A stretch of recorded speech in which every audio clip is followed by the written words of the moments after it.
So it's kind of appropriate, having just come out of a short discussion about banks, that we're going to turn our attention here for a few minutes to talk about banks once again. We know banks as places where we save our money or where we do checking. But when we think about banks in terms of green banks, we really want to think about the role that these institutions play in terms of providing available capital. And so the idea of a green bank is simply that banks, similar to the banks that we're talking about, maybe the good ones and the bad ones, can serve as a source of capital, specifically lending money to individuals and to businesses to fund the clean energy transition. So providing money that a business or a homeowner might need to better insulate their home, to install rooftop solar, to do a charger, to get an electric bike, or to get in a battery electric vehicle. Any of these things that we can imagine in terms of boosting the transition towards cleaner energy. That's the idea of a green bank. That specifically, this is banks, lending institutions making money available specifically for activities that accelerate the transition to the more sustainable future that we're interested. There are some subtle differences in terms of green banks. In one sense, we're not talking about setting up new institutions, but green banks typically are a public-private partnership. So you often do have public monies from localities or from states. City of Charlottesville, Albemarle County could be partners as part of a green bank. Commonwealth of Virginia could be a partner. The idea is to have some public dollars come in to the green bank organization and essentially prime the pump, and then with somewhat limited public dollars, hopefully leverage a much larger infusion of funds from private capital to support projects in the local community. The money that a green bank initiative would give out, these are not grants. These will typically be loans. And so the idea is that once the money goes out and as time goes and people pay back their loans, it creates essentially a revolving fund. So you don't necessarily need a public sector entity like the city or the county year after year investing in the green bank, but you need them to put in some amount of money to prime the pump. And then as that money comes back in loan repayment, the money can then be lent out again. Here in Virginia, in 2021, while under full Democratic control, the General Assembly authorized the formation of both a statewide green bank entity, as well as giving localities the power to set up their own green banks. At the moment, none of these have been created. There is not yet a state green bank, nor have any localities in the state established a green bank. However, as at least several of us know, Fairfax County has been working quite deliberately over the last, 9 or more months, researching, discussing, and of all the localities I'm aware of in Virginia, they are furthest along in the thinking and planning for creation of a locality-based green bank. To give you just a little sense of what sort of financial instruments or products might be offered from a green bank, I'll give you a list on this slide and the next. The first that often is very important as part of green banks is what would be called credit enhancement. We know as we think about the clean energy transition, ultimately we need everybody and every system to be transitioned to clean energy solutions.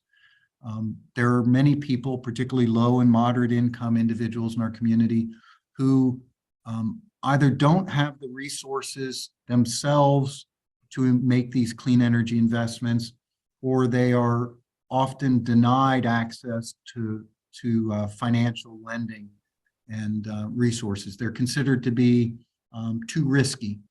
Banks typically won't lend to low and moderate income individuals because the banks are concerned that they won't be repaid. There'll be a default. And so one of the ways that the public money can be leveraged here is that the entities, the city of Charlottesville, Albemarle County, will say to the banks, please go ahead, make a green bank loan to these low and moderate income individuals in our community. And as you make those loans, if it turns out that the default rate is greater than your typical default rate, the locality will make up the difference on that. So it's basically making sure that these lenders are not taking on greater risk than what they would normally take on. So essentially, making these risky low and moderate income individuals, or maybe even small businesses, look more worthy of credit. Some of the other things that can be done, including with the public dollars, you can give direct loans. The city or county could go ahead and make a direct allocation of public money for clean energy projects, not as a grant, but as something that ultimately would be repaid. Another mechanism that shows up in some of the green banks that have been established around the country is what are called power purchase agreements. And the idea here is that the green bank would provide the money to make an installation, let's say, of rooftop solar. And then whoever has received that rooftop solar installation, now they don't owe Dominion Energy money on a monthly basis for their electric bill. Instead, what they would do is they would repay the company that made the rooftop solar installation for them. So you might imagine the person hopefully is paying now a little bit less each month, but instead of money flowing back to Dominion, the individual is paying money to the company that did the installation, and then ultimately that money flows back into the green bank assembly. Other investment tools that show up. It's known in some green banks around the country that the green bank funds will take an equity stake in a project or a company, maybe a small business, putting some capital in, and then the idea is that that money will go towards an energy efficiency or rooftop solar or some other clean energy project. In some instances, we think about energy efficiency or we think about solar panels, but perhaps even before you can get to that clean energy activity, a building needs some other sort of renovation. An example might be that a homeowner would love to put rooftop solar up, but it turns out that their shingles are almost at the end of the lifetime. And so it doesn't make any sense to put rooftop solar on an old set of shingles. So you might do a pre-development loan that you help the person or the family afford new shingles, and then you've prepared that roof to accept solar. So you can do a pre-development loan, money to fund essentially the pre-construction of the clean energy system. And then, although I don't know that we would do it here in Virginia, there's something called property assessed clean energy loans, which could be part of a green bank assembly. In any case, these 6 bullet points on the first slide here and the second, these are some of the tools that different green banks around the country have set up and are using to accelerate the clean energy transition in their communities. I'll give you an example. One of the earliest green banks in the country was established by the state of Connecticut.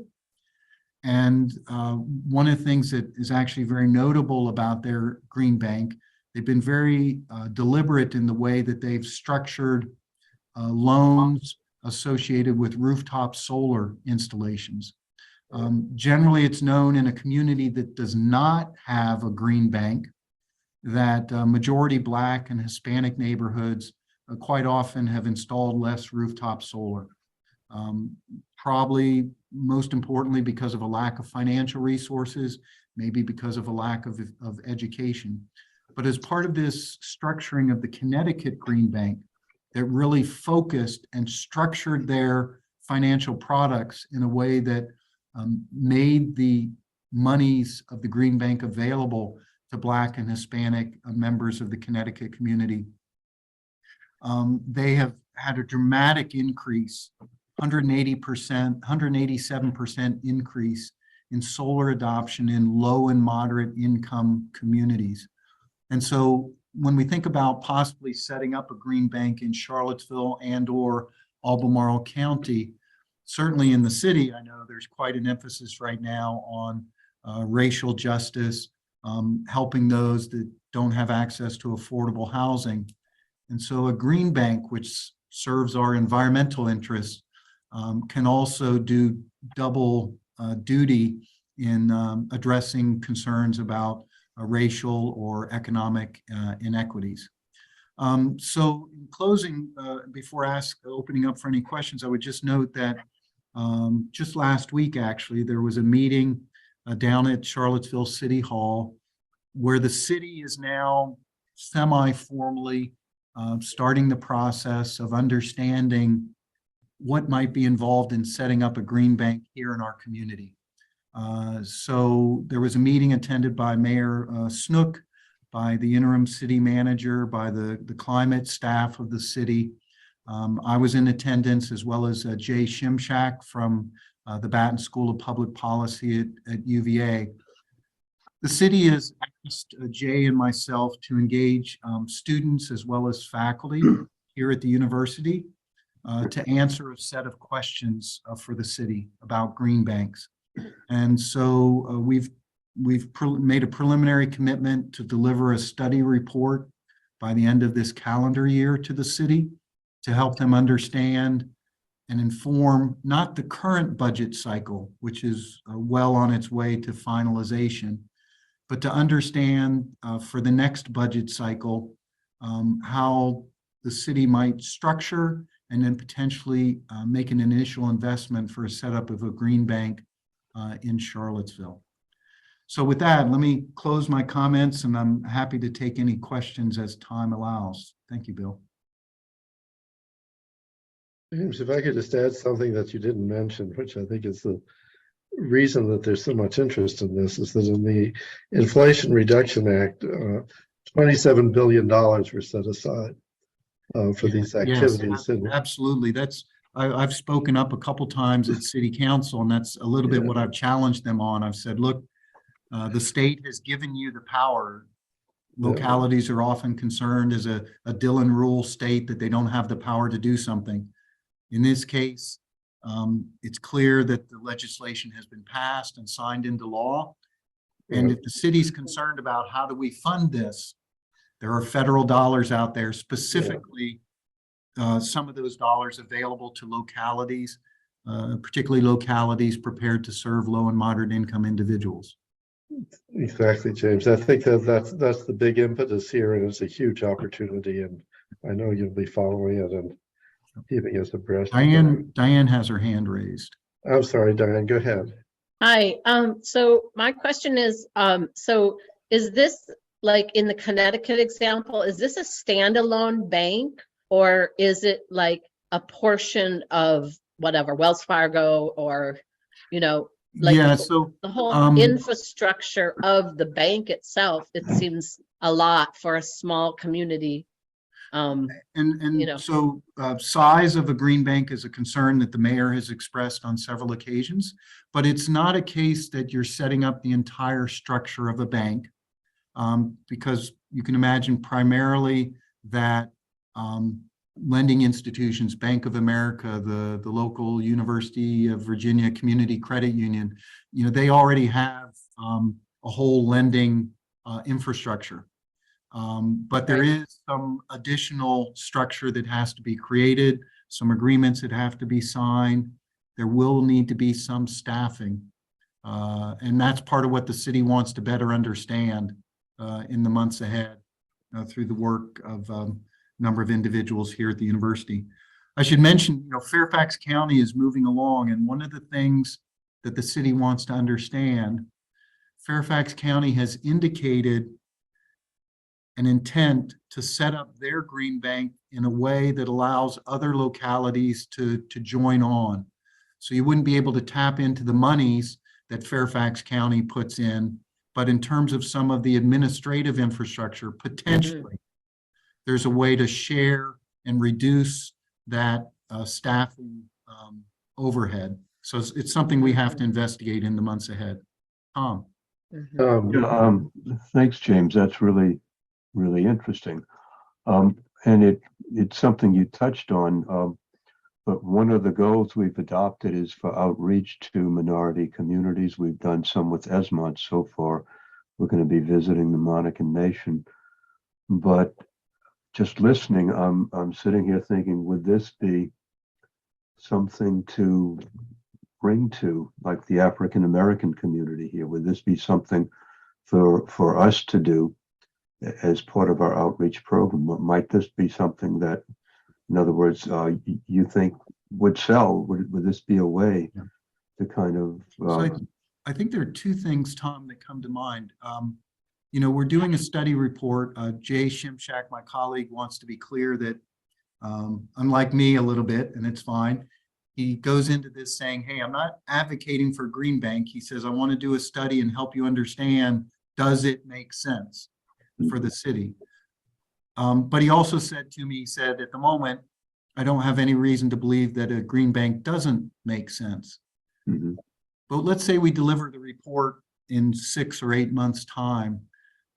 Then we need the city to do something. And so we might want to think, how do we help to brief the African American community and others so that when the time is right, their voices are there as well, saying, this is a good thing. You should do this, not just for the environmentalists. This is good for all members of our community. And then the other thing, I think, from an education perspective, Tom, would be if this structure gets created, we ultimately need homeowners and maybe minority business owners stepping up and making applications to get loans. And so they need to understand that this opportunity is out there. So perhaps we could, to help educate and brief individuals on the opportunity later on. That's really interesting. I mean, it always seems to me we don't have money to offer people ourselves to do this or that climate action wise. But it's always seemed to me that what we can offer is a way to help minorities become aware of how to engage in public action in their own interests, in part. And it seems, what you've mentioned here, the green banks, this might be kind of a place to try to initiate something along those lines. So just a thought, I'm just thinking out loud right now. Well, I think, based on some of our recent history as Cville100, I think the green bank would be a very nice way for us to demonstrate a commitment to the entire community. And so, it's in one sense, it was interesting at the meeting the other day with the city climate officials who were at that meeting. They said, look, we're environmentalists, and now you're starting to talk to us about financial instruments. And so I think the same thing could be said for many of us on the line. All of a sudden you're talking financial instruments and you're like, I don't know so much about that. But I really do think that these green banks are potentially very important in helping us accomplish our goals. We need everybody participating. Everybody needs the opportunity to get off of natural gas and the like. And the financial hurdle is often the big showstopper for many people. Well, thanks. Yep. Anything else? Do you have a question? Yeah, I was gonna say, before we close out, anything else? Yeah. Hi. Yeah, just a comment here. Some things that are currently in effect that it might be good to if someone can look into them, but 50% of the Reggie money was set up to be used for a program to repair and then weatherize the low-income housing. So I think that it has to be administered through the nonprofit housing groups that do that work. But is any of this happening in Charlottesville? I don't know. And it's, one of those things that's in jeopardy, just like Reggie overall. So I think, as I understood it, the governor's office was trying to make it appear as if it was not a successful program. Don't ask me why, but, we know why, but it is money that is currently available. So I just wanted to throw that out there, particularly for low-income housing. The other thing to put out there is that we currently have a commercial PACE program that gives loans for commercial buildings. It is run out of the Virginia Energy Office and administered throughout the state. So there is another financing mechanism currently in place. It has not had great success in being utilized, but it was officially set up by legislature, when we had the Democratic legislature, to be a program at the state level. So they will give loans for building retrofits to weatherize, but again, we're talking commercial buildings, solar, et cetera, I think stormwater management, flooding problems and that kind of thing. So resiliency is part of the package there. And you're quite right in that in this area, green banks are one financing mechanism set up by the state. CPACE, Commercial Property Assessed Clean Energy, is another, which was authorized a few years earlier. But as you point out, originally CPACE was set up localities to create, and more recently the state took on the core infrastructure. Albemarle County has signed on to that statewide program of CPACE. At the moment, the city has not yet, although I understand that the sustainability officers of the city have been actively talking and trying to understand what would be involved in joining the state CPACE financing. Gabe Daly, incidentally, made a great presentation to the Board of Supervisors in December of last year, which led to the Board of Supervisors voting to join the state CPACE financing mechanism. So I know Gabe is speaking, I think, to us next month. Might possibly be one item we want to put on a bullet list if he wants to make a couple comments on that in April. So the CPACE then. Yes, Right, CPACE. okay. I'll make a note. Yeah. Great. Yeah. I think to answer Nat's question, I also wondered about why Albemarle and Charlottesville are not getting that money. So I don't think they are getting much money for the pre-construction loans. Yeah, I need to investigate that. I know they've made applications for something else like flood resilience.